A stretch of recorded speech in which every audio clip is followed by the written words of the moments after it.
आज हम लोग आपकी कक्षा 12 में पाठ है भाग्य और पुरुषार्थ और इसके लेखक हैं जैनेंद्र कुमार। आज हम लोग इस पाठ के इस गद्यांश पर आधारित आपकी बोर्ड की परीक्षा में पूछे जाने वाले प्रश्नों को हल करना सीखेंगे। देखिए, आपको पता है कि आपके बोर्ड के पेपर में इसी तरह से दो अलग अलग पाठ से दो गद्यांश दिए रहते हैं और उनमें से कोई एक जो भी आपको सरल लगे कोई एक आपको हल करना होता है। देखिए, इस तरह से गद्यांश दिए रहते हैं और गद्यांश के नीचे इस तरह से 5 प्रश्न दिए रहते हैं। आपको गद्यांश पढ़ना होता है और गद्यांश को पढ़ करके ही इन 5 प्रश्नों के उत्तर देने होते हैं। यानी मेरे कहने का मतलब है कि इन सभी प्रश्नों का उत्तर आपको गद्यांश में ही मिल जाता है। बस आपको ध्यान से गद्यांश पढ़ना होता है और उत्तर को खोजना होता है। ठीक है, तो देखिए, अब हम लोगों को क्रमशः एक एक प्रश्न पढ़ना है और इन सभी का उत्तर गद्यांश से खोज करके लिखना है। लेकिन सबसे पहले हम लोग एक बार गद्यांश को पढ़ेंगे, गद्यांश को थोड़ा सा समझेंगे, फिर उसके बाद हम लोग इन सभी प्रश्नों को हल करना सीखेंगे। ठीक है, तो चलिए सबसे पहले हम लोग गद्यांश को थोड़ा सा पढ़ लेते हैं। तो लेखक जैनेंद्र कुमार जी कहते हैं कि इच्छाएं यानी मनुष्य की इच्छाएं नाना है, मतलब अनेकों हैं, विभिन्न प्रकार की हैं।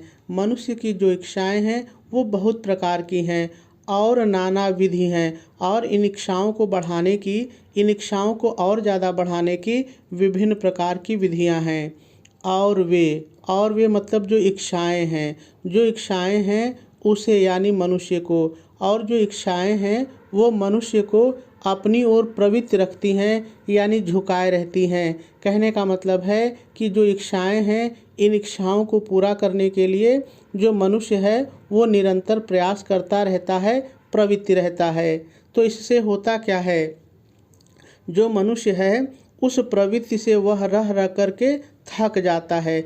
यानी इन इच्छाओं को पूरा करते करते, प्रवृत्ति करते करते, इनके लिए पुरुषार्थ करते हुए जो मनुष्य है वो रह करके थक जाता है। और जब मनुष्य इन इच्छाओं को पूरा करते करते थक जाता है फिर भी ये इच्छाएं पूरी नहीं होती हैं तो क्या होता है, और वह निवृत्ति चाहता है। तब जो मनुष्य है वो उस जो प्रवृत्ति की स्थिति है यानी जो इच्छाओं को पूरा करता रहता है रात दिन, वो उससे बाहर निकलना चाहता है। वो ऊब जाता है और कहता है कि अब मैं इन इच्छाओं को पूरा नहीं करूँगा। वह उससे मुक्ति चाहता है, निवृत्ति चाहता है। लेकिन होता क्या है, यह जो प्रवृत्ति और निवृत्ति का चक्र है उसका जो द्वंद्व है, उसकी जो असमंजस की स्थिति है उससे थका मारती है, मनुष्य को थका मारती है। मेरे कहने का क्या मतलब है, ज़रा सा समझिए। देखिए, यहाँ पर लेखक ये कह रहा है कि कभी आदमी उन इच्छाओं को पूरा करने में लगा रहता है और कभी उनसे मुक्त होना चाहता है, उनको छोड़ना चाहता है, तो वो समझ नहीं पाता, उसके अंदर द्वंद्व रहता है कि क्या करे, वह प्रवृत्ति में रहे यानी इच्छाओं को पूरा करता रहे या मुक्त हो जाए, और इसी असमंजस में वो फंसा रहता है। और जो द्वंद्व है, ये जो असमंजस है उसमें फंस जाता है मनुष्य और थक जाता है। यानी ये जो द्वंद्व है, ये प्रवृत्ति और निवृत्ति का जो द्वंद्व है वह मनुष्य को थका मारता है। आगे लेखक क्या कहता है, इस संसार को अभी राग भाव से वह चाहता है। बड़ी प्यारी लाइन है, कहते हैं कि अभी थोड़ी देर पहले जो मनुष्य है, अभी थोड़ी देर पहले जो मनुष्य है इस संसार को बड़े प्रेम से चाहता है, इसमें लीन है, इसमें जो वासनाएं हैं, जो विषय भोग है वो उनमें लगा रहना चाहता है। लेकिन फिर क्या होता है, अगले ही क्षण और थोड़ी ही देर बाद वह वैराग्य को प्राप्त होता है, यानी संसार के प्रति उसे विरक्ति हो जाती है, संसार से उसे लगाव नहीं रह जाता है। यानी कभी वह संसार से प्रेम करने लगता है एक क्षण में, तो दूसरे क्षण में वह संसार से विरक्ति चाहता है, उससे अलग होना चाहता है। और वह मनुष्य चाहता है कि उस संसार का, उसका यानी संसार का विनाश हो जाए। संसार का विनाश हो जाए मतलब जो इच्छाएं हैं, जो प्रवृत्तियां हैं, उनका विनाश हो जाए। पर किंतु लेकिन राग द्वेष की वासनाओं से। किंतु ये जो राग है, जो प्रेम है और जो घृणा है, देखिए यहाँ भी द्वंद्व है, प्रेम भी है और घृणा भी है। तो ये जो प्रेम और द्वेष की जो वासनाओं से उसे अंत में क्या प्राप्त होता है? झुंझलाहट। यानी सेम वही लाइन है जो देखिए जो प्रवृत्ति और निवृत्ति की बात है, यहाँ भी वही कहा जा रहा है कि कभी वह राग में डूबा रहता है, कभी द्वेष की वासना में डूबा रहता है और इनमें डूबा हुआ वो द्वंद्व में फंस जाता है, असमंजस में फंस जाता है और अंत में उसे झुंझलाहट ही प्राप्त होती है। केवल झुंझलाहट, पछतावा प्राप्त होता है और छटपटाता रहता है। इसके अलावा उसके हाथ में कुछ भी नहीं आता है। यानी लेखक यहाँ कहना चाहता है कि मनुष्य को जो है इच्छाओं को त्याग करके पुरुषार्थ करना चाहिए, अपने भाग्योदय के लिए पुरुषार्थ करना चाहिए। उसे विषय वासनाओं में बंध करके नहीं रहना चाहिए, उसे अहंकार से मुक्त हो जाना चाहिए। कुछ यही बात ये गद्यांश कह रहा है। अब इस पर प्रश्न कौन से हैं, चलिए हम लोग पढ़ते हैं और देखते हैं। देखिए पहला प्रश्न कह रहा है उपर्युक्त गद्यांश का संदर्भ लिखिए। तो देखिए हम लोगों ने संदर्भ कई बार लिखा है। मैं बार बार कहता हूँ कि संदर्भ के लिए आपको 3 चीज़ें चाहिए होती हैं, किताब का नाम, शीर्षक यानी पाठ का नाम और इसके साथ ही आपको लेखक का नाम। तो तीनों चीज़ें हमको पता है। किताब का नाम हिंदी है और शीर्षक यानी पाठ का नाम भाग्य और पुरुषार्थ है और लेखक का नाम जैनेंद्र कुमार है। अब लिखेंगे कैसे, चलिए देखते हैं।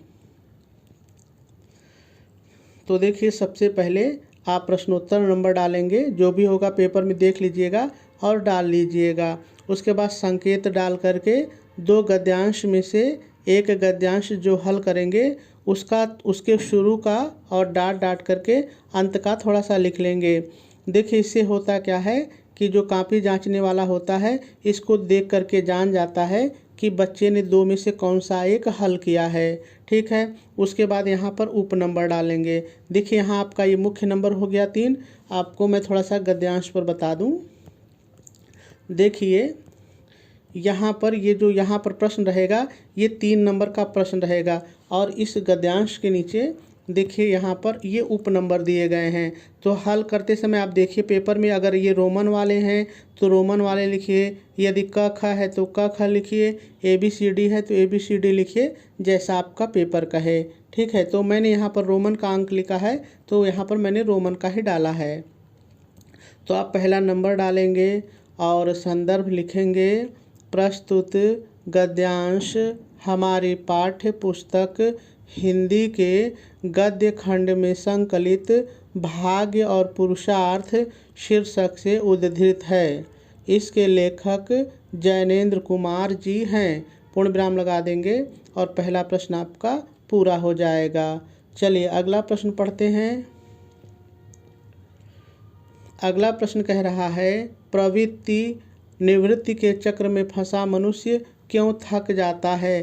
तो चलिए थोड़ा सा हम लोग गद्यांश पर चलते हैं और देखते हैं कि प्रवृत्ति और निवृत्ति में फंसा आदमी क्यों थक जाता है। तो देखिए यहाँ पर साफ साफ लिखा है कि इच्छाएं नाना हैं और नाना विधियां हैं और वह उसे प्रवृत्ति रखती हैं। उस प्रवृत्ति में वह जो मनुष्य है रह करके थक जाता है। ठीक है, यहीं पर इसका उत्तर है। लेकिन अच्छे से हम लोग भाव पर बना करके कैसे लिखेंगे, चलिए हमने लिखा है, आपको दिखा देते हैं। तो देखिए आप फिर नंबरिंग करेंगे और लिखेंगे इच्छाएं अनेक हैं और ये अनेकों प्रकार से बढ़ती रहती हैं। ये इच्छाएं मनुष्य को अपनी ओर प्रवृत्ति रखती हैं। मनुष्य इन इच्छाओं की प्रवृत्ति से रह करके थक जाता है और निवृत्ति चाहता है। इस प्रकार प्रवृत्ति और निवृत्ति के चक्र में फंसा मनुष्य थक जाता है और दूसरा उत्तर भी पूरा हो जाएगा। चलिए तीसरा प्रश्न देखते हैं।